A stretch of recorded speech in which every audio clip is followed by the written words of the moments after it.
Welcome back to Goodness and Gracious. I'm Renee. I'm Chrissy. We just came out of a series. Long series. A long series, the Fruit of the Spirit series. And that was very spiritually a growth stimulation for me. I don't know about you, but it's been for me. I'm like, oh my goodness. I'm really that. I've really been that. You know, it's kind of like you're looking in a mirror and you're like, oh, that's ugly, you know. But we hope that it was a blessing to you as well. We have some really good topics that we're going to be, Hope so. Yeah, that are going to be coming in the future. But after much prayer, we felt that God would be pleased with us to do Mary and Martha lesson. I'm pretty excited about this lesson. So a while back, I taught my Sunday school class, their K through 12, a Mary and Martha lesson. And I have, 12? Did I say 12? Yes. Through 2. I'm doing the whole thing. It's all me. K through 2. I'm so sorry. K through 2nd. You had to point it out, didn't you? You just had to. I'm sorry. They would have just went I right love you past anyway. it. I know you do. But I've not been able to get it off my mind. I felt that God was going to use this for a podcast for the women because this is such a typical problem for women. But I just couldn't get out. As I'm doing the lesson with the boys, I'm just like, this is coming. It's coming for the women. It's coming real fast. We have some men in our church and in most churches that are the same way, but let's just focus on the ladies today. So Luke 10:38 through 42. Now it came to pass as they went that he entered into a certain village, and a certain woman named Martha received him into her house. And she had a sister called Mary, which also sat at Jesus' feet and heard his word. But Martha was cumbered about, much serving, and came to him and said, Lord, dost thou not care that my sister hath left me to serve alone? Bid her, therefore, that she help me. And Jesus answered and said unto her, Martha, Martha, thou art careful and troubled about many things, but one thing is needful, and Mary hath chosen that good part, which shall not be taken away from her. I guess I didn't really, once we started doing the Sunday school lesson, I'm like, oh my goodness, this is so profound. I've said this before when talking about certain women of the Bible, but I really think that Martha gets a bad rap. What do you think? Mm-hmm. Yeah. I mean, it's iffy, but I think that mostly she gets a bad rap. Right. Mostly from us women who are most like her. We try to act like we aren't like this, but we really are. Let me put this in plain terms. Martha had Jesus coming for a visit. Jesus was coming for a visit. Can you imagine what that would be like if he was coming to your house, Renee? Oh my goodness. So there's much to do. Yeah. The cleaning and the cooking, and the cleaning, back and forth. No doubt the guest list would have been extensive.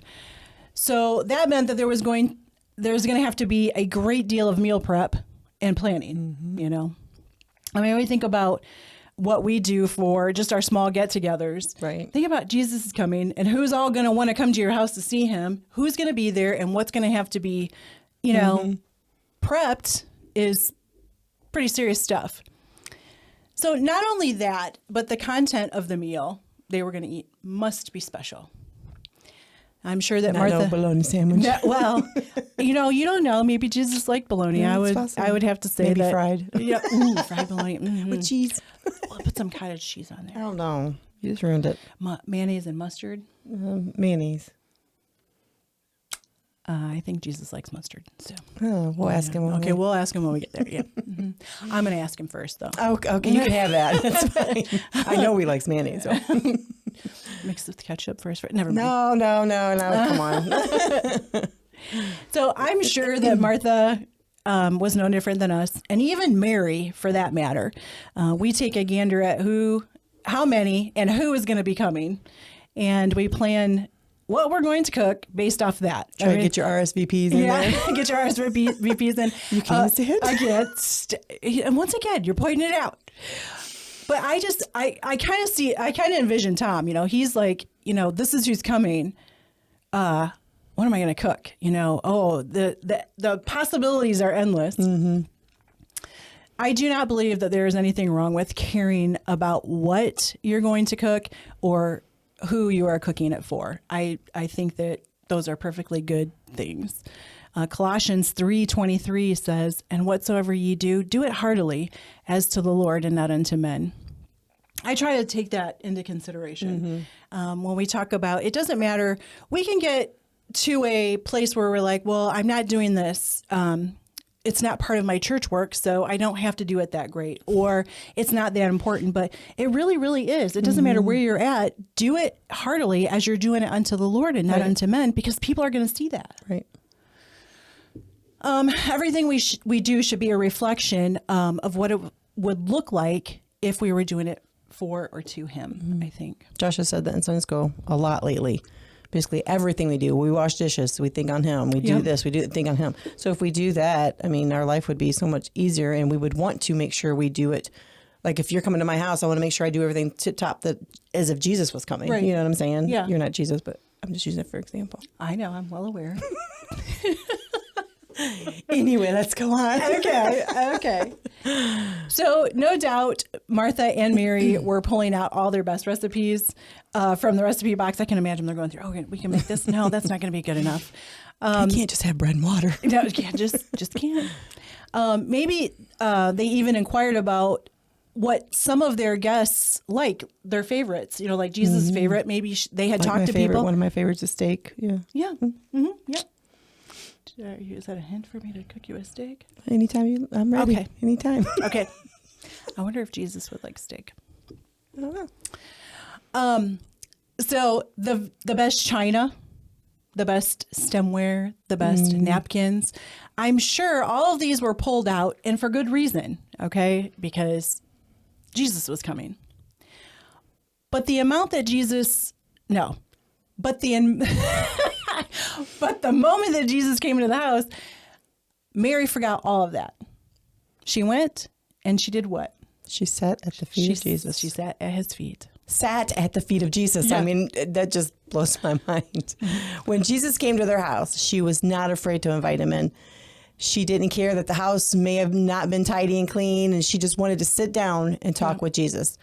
How many of us would do that? Like we just talking about. I mean, when someone drops in unexpectedly, we fret and we say, guilty. Don't mind the mess, blah, blah, blah. Or if we've already cleaned, the house is like, I went to Rachel, she's like, Mom, don't mind the mess. I'm thinking, are you kidding me right now? I mean, your house is like spotless here, Yeah. But they said, don't mind the mess, whatever. Anyway, I don't think Jesus was there to inspect the house. No. How many times have just gotten done cleaning the house and someone comes in like, don't mind the mess. Yeah, exactly. Because I'm not quite sure if my level of cleanliness is the same as your level of cleanliness. I was always like, Your house was pretty clean yesterday. It wasn't clean. Oh, you're moving in. It's still not clean. Yeah, it's all right. Listen, if Jesus came today, he'd be like, ooh, what the world? But he wouldn't care. No. He really, because that's not what he's there for. I'm hoping that if Jesus came to visit me today, like we just moved, so there's tons of stuff sitting everywhere. I would like to think that I would be like, this has to wait. I'm going to sit at your feet instead of being so embarrassed that I'm trying to clean up and only half-heartedly paying attention to him. Right. Right. That's the key there, is making sure you're fully focused on him and not, you're kind of like sitting there, yeah. And in your mind, you're thinking, oh my gosh, he sees this and he sees this. But see, I'm guilty of that. I've done that to people before, have. and I would just like to, I hope that I would lay it all aside and say, this is what's needful right now. So meanwhile, Martha is still slaving away and getting more perturbed by the second. Okay. Now, what Martha was doing was important. She was working for the Lord. Exactly. Honestly, it really, really was. And this is where I think that Martha gets a bad rap. Right. She was distracted by wanting to make sure everyone was fed and taken care of, which isn't a bad thing. No. But I mean, when you have guests over, you want them to feel comfortable while they're there. And that's how I take Martha. She wanted everyone to feel at home, but she missed out on her time with sitting down with Jesus. Yes. And, she probably later on, what went through her mind? Yeah. You know what I'm saying? Regret. Yeah, regret. Yeah. I mean, how precious is that? And one day we will get to. Yeah. Think about that. to sit at the feet of Jesus and listen to him speak. What a great experience that was for Mary. Mary drops everything she was doing just to spend time with her Lord. Yeah. Just gives me a warm feeling Yeah. inside. There comes a time when you're in his presence, it demands that you shift your focus. Okay. So he comes in the room. Your focus may have been this for so long, but now it needs to shift completely to him. Martha was so upset about Mary's shift in focus because what was going on with with Martha was so important. That needed to be done as well. But she was so upset with Mary that she had the nerve to walk up to the King of Kings and the Lord of Lords and say, Lord, my sister has left me to do all this cooking, Right. all this cleaning, all this serving alone. Make her come help me. Yeah. Can you imagine? No, I can't. Can you imagine? She walked up to Jesus. My sister needs to come help me. Can you make her do it, please? Right. It just takes a lot of nerve to do that. Yeah. Well, as I was studying and preparing for the podcast. Oh, yeah? Yeah. Anyway, that's all right. The podcast. I came across this about Martha with faithforward.org. It said, Martha's distractions lead to 5 Ds. Disbelief. Martha asked, do you not care? Defensiveness. Martha defends her place. My sister has left me to serve alone. Dismissiveness. Martha depersonalizes Mary as my sister as though Mary wasn't there. She demands. Martha flat out says to Jesus, tell her to help me. Yeah. And desperation. Martha attempts to control the situation and Jesus with her comment about being alone. So because Martha was distracted and Mary not helping her, with Mary not helping her, I can't read either, did not. Oh, yeah? Yeah, I guess I should. One more time. Listen, don't get me started. Okay. So because Martha was distracted with Mary not helping her, did that take away from her serving, and why are we doing it? As Christians, we definitely can let that happen. To be honest, it happens more to me more than I should let it. But that is something I am working on. Yeah, I think we're all working on that. But she let that take away from the reason why she was doing it. She let Mary do that to her, and took away her blessing. I know that's her own fault, for doing that. Exactly. But like I said, she gets a bad rap, and usually from us that are doing the same exact thing. Right. Oh, here I go. Merry Christmas. I know. So Pastor has preached, this is what she's saying, I'm giving him another plug. Okay. About blush. It is Pastor It's fitting. Appreciation. It's fitting, so it's Pastor Appreciation Day.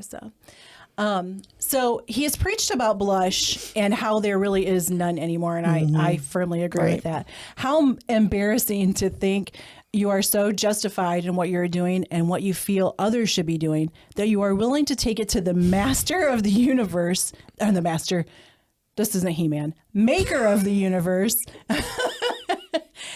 and plead your case. Yeah. I don't know. And here's The the demanding thing. part is really what got me.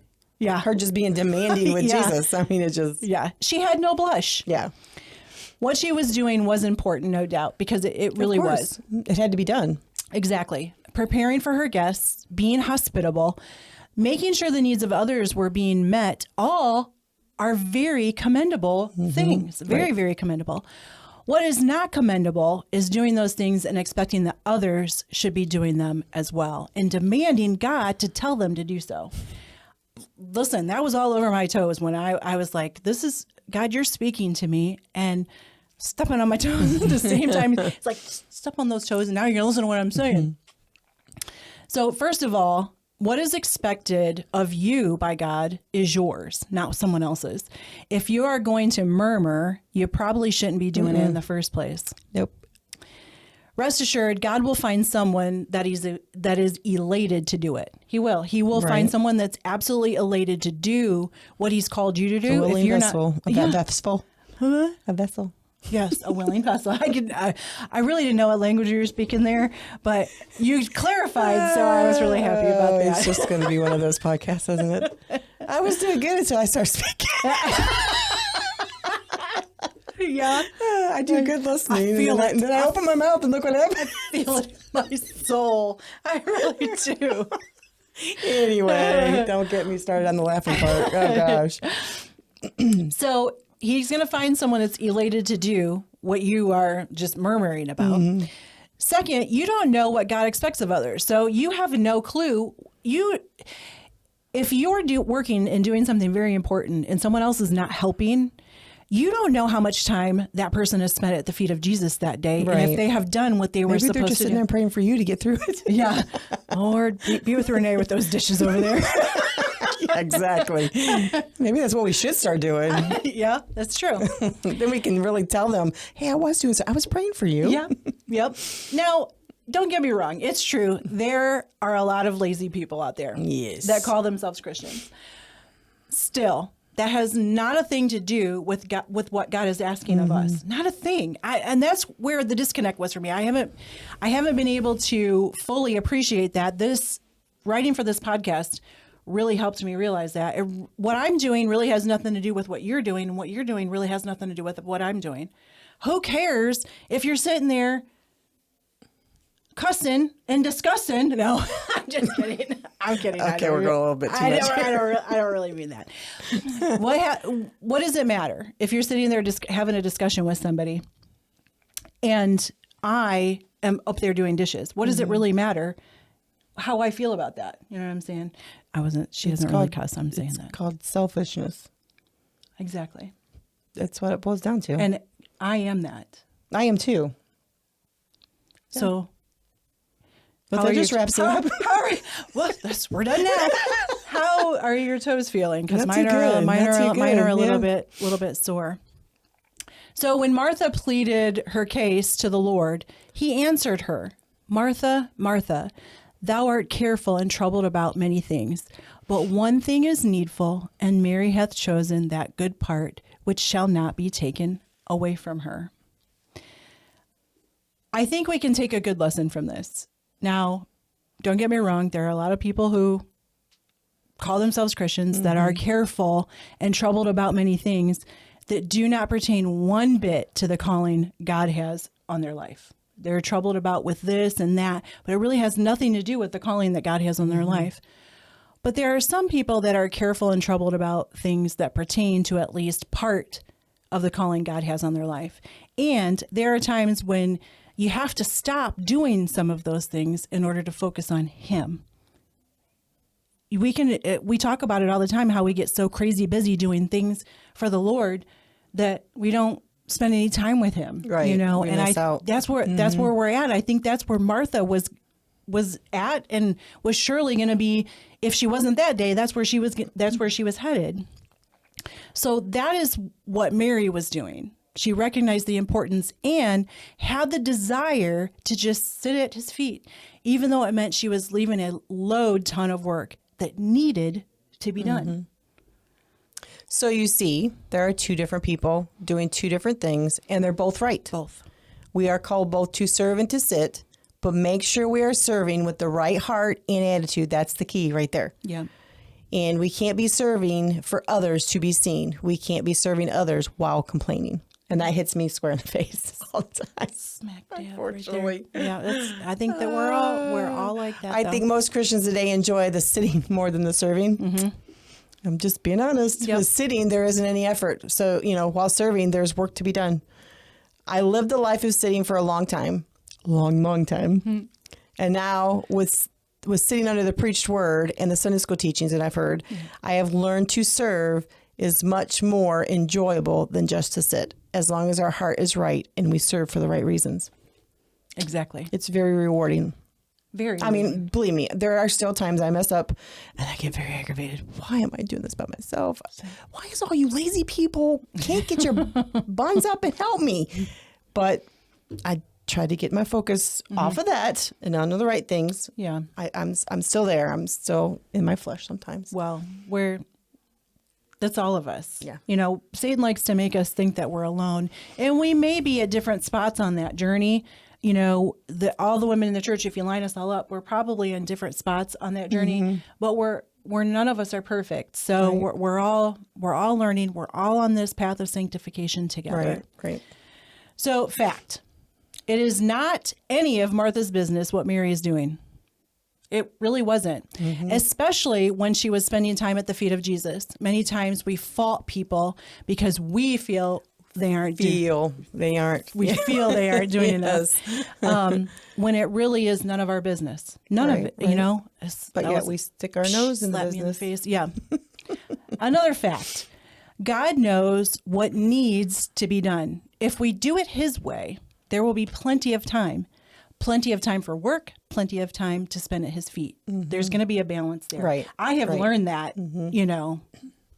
How many of us today stop, though, what we're doing to spend time with Jesus? Are we just too busy? To be honest, that's a sore subject with me. Yeah. So many Christians only want Jesus in their life when things are falling apart, and they have nothing else to do.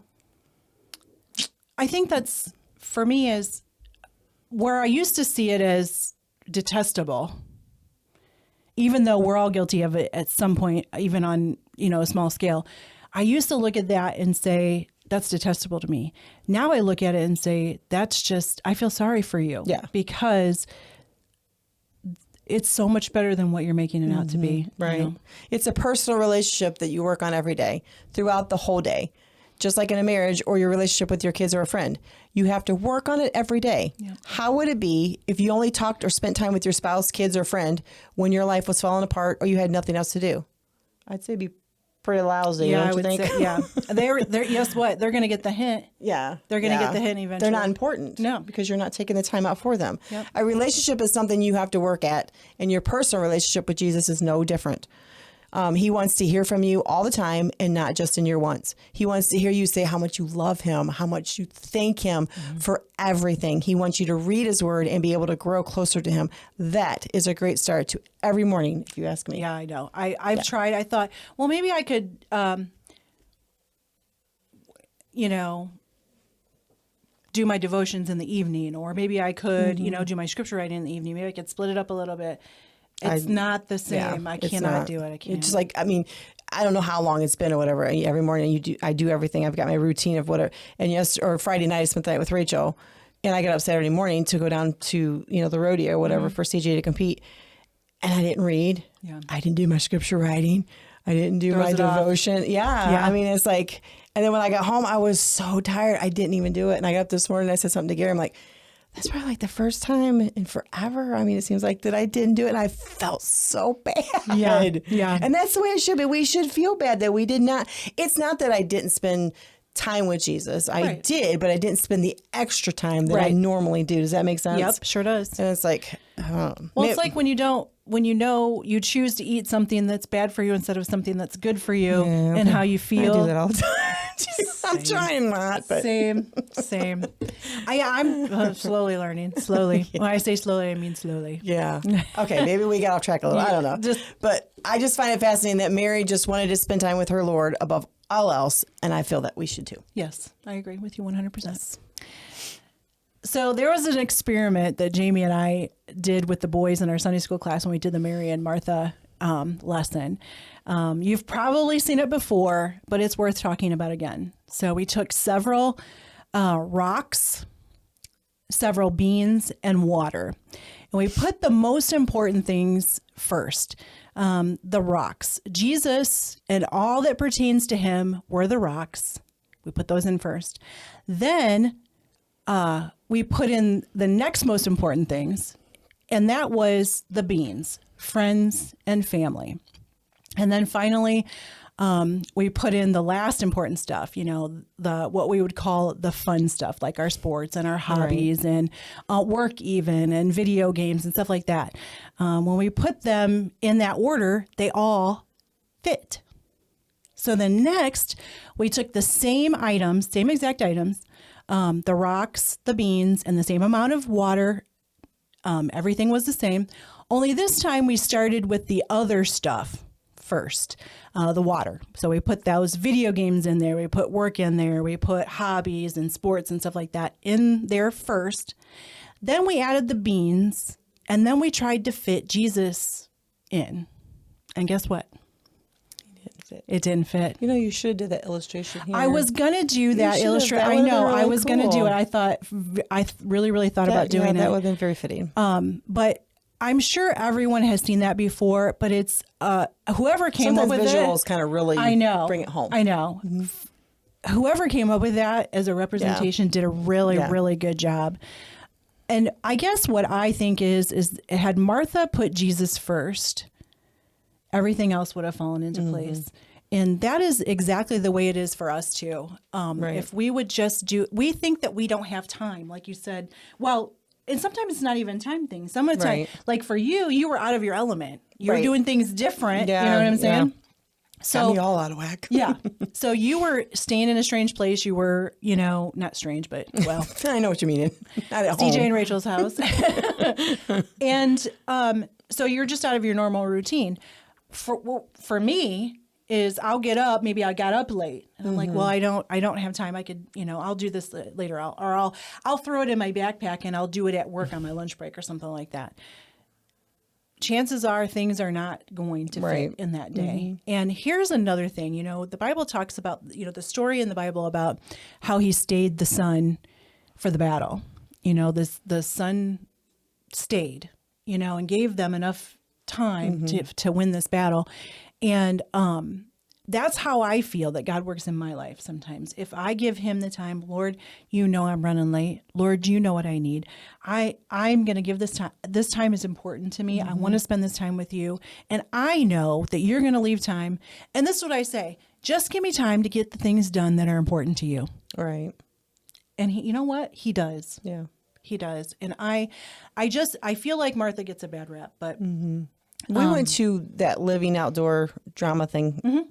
Tell you, they did the Mary and Martha scene. Yeah. I mean, I was about ready to shout. I mean, just watching it kind of just brought it really into, I mean, it was just actors. Yeah. But just knowing I just got done, writing the podcast and studying on it and everything else, and seeing that kind of just brought to life. I mean, it was just absolutely fascinating. Yeah. Then I get on the treadmill the other day and I listened to a Leslie Ludy podcast.